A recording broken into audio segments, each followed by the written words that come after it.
I'll come to the area جو کہ قصور اور چنیا کا ہے. یہاں پہ in addition to the institute جو ٹروپس لگے ہوئے ہیں کور کے، اس کے علاوہ 4 انفنٹری کی یونٹس اور انجینئر کی یونٹس وہاں پہ امپلائی ہیں. تقریباً 9000 لوگوں کو، 9000 سے تھوڑے سے زیادہ لوگوں کو وہاں پہ ایویکویٹ کیا جا چکا ہے، محفوظ جگہ پہ جا چکے ہیں. جانوروں کو بھی محفوظ مقامات پہ پہنچایا گیا ہے، اور ملٹری ریلیف سینٹرز جو سے ہیں، کیمپس بھی وہاں پہ اسٹیبلشڈ ہیں. A word on what is happening in Bahawalpur and Bahawal Nagar area.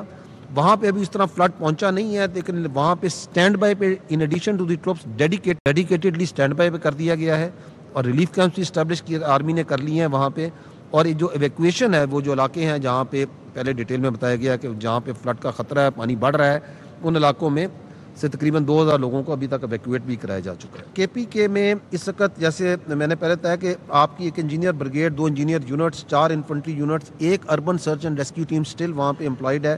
Medical battalion بھی وہاں پہ ایک ایڈیشن ٹو دی ریسورسز وہاں پہ ہے. تمام روڈیں کلیئر کی جا چکی ہیں. کے پی کے میں جو میجر روڈز ہیں دے ہیو بین کلیئرڈ. جاڑ کا برج بھی جو ہے اس پہ جو کام جاری تھا، بڑی ایفرٹ کے بعد آرمی انجینئرز نے، سول انتظامیہ نے مل کے اس کو جو ہے مکمل کیا ہے. That is now functional. And addition to this rescue effort, this is also to be noted کہ آپ کی فوج، آپ کی ایف سی، قانون نافذ کرنے والے ادارے خیبر پختونخوا میں مکمل طور پہ جو سا ہے آپ کی جو خارجیوں کے خلاف اور دہشت گردوں کے خلاف امن قائم کرنے کے لیے جو آپریشنز ہیں، انٹیلیجنس بیسڈ آپریشنز ہیں، they are in parallel going آن.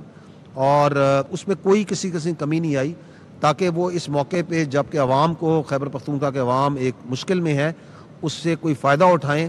تو that effort is still going on right now as we are speaking and will keep on going on. A word about what is happening in Gilgit Baltistan and Azad Jammu and Kashmir. وہاں پہ 2 engineer units, 1 medical battalion, 1 infantry battalion dedicatedly in addition to the institute کام کر رہی ہیں.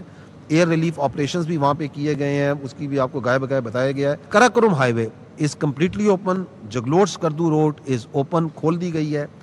2 جگہوں پہ کام ہو رہا ہے. ایک جو سی حسن آباد کے قریب جو کے ایچ ہے، وہاں پہ ڈائیورژن بنا کے کے ایچ کھول دی گئی ہے، لیکن جو ٹکڑا وہاں پہ واش ہوا تھا اس کے اوپر کام ہو رہا ہے کہ اس کو دوبارہ سے ریپیئر جلد سے جلد کیا جائے.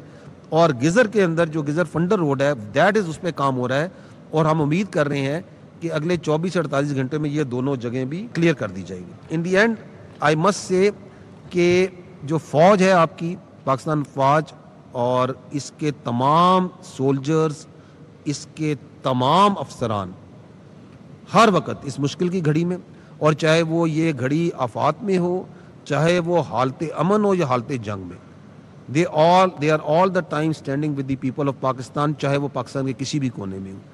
and the people of Pakistan and its armed forces, they are one.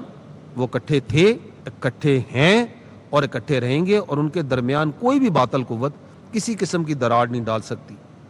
تو دس از بینگ ڈن. اور جو سول آپ کی جو حکومت ہے، وزیر اعظم کی، صوبائی حکومتوں کی اور لوکل انتظامیہ کے ساتھ مکمل سنک میں، armed forces of Pakistan are working day and night in this great testing time. جو یہ فلڈ کا چل رہا ہے، یہ جو چل رہا ہے، چاہے وہ پنجاب میں ہو، خیبر پختونخوا میں، گلگت میں ہو، بلتستان میں ہو، اور پرویکٹیولی کام ہو رہا ہے. جیسے جیسے لوگ جہاں ابھی پانی نہیں بھی پہنچا، ادھر بھی پرویکٹیولی جو ٹروپس ہیں اور یونٹس ہیں، they have been activated and they are on stand by. اور ہم شکریہ ادا کرتے ہیں اس اعتماد کا جو کہ پاکستان کی جو غیور عوام اور محب وطن عوام ہے جو اپنی افواج پہ کرتی ہے. Thank you very much. ناظرین، ہم گفتگو اطلاعات Atta Tarar D G I S P R اور چیئرمین این ڈی ایم میں نیوز بریفنگ دے رہے تھے سیلاب کی صورتحال کے حوالے سے. D G I S P R کا کہنا تھا کہ سیلابی صورتحال کے شروع سے ہی آرمی ریسکیو کاموں میں حصہ لے رہی ہے. آرمی چیف کی خصوصی ہدایت پر ریلیف کا عمل جاری ہے. 1 انجینئر بریگیڈ اور 30 یونٹ صرف فلڈ ریلیف پر ہیں. کے پی گلگت میں 3 بڑے پلوں کو دوبارہ بحال کر دیا گیا ہے. مزید کہا کہ گلگت بلتستان میں باقی 2 روڈز کو آئندہ 24 گھنٹے میں بحال کر دیا جائے گا. انہوں نے کہا کہ اس وقت آرمی کی 29 میڈیکل کیمپس قائم کر رہے ہیں. 28,000 لوگوں کو اب تک آرمی ریسکیو کر چکی ہے. 2225 ٹن راشن بھی تقسیم کیا جا چکا ہے. آرمی انجینئرز نے سول انتظامیہ کے ساتھ مل کر 107 سڑکیں کلیئر کی ہیں. اس وقت گلگت بلتستان میں صرف 2 سڑکیں کلیئر کرنا باقی ہیں.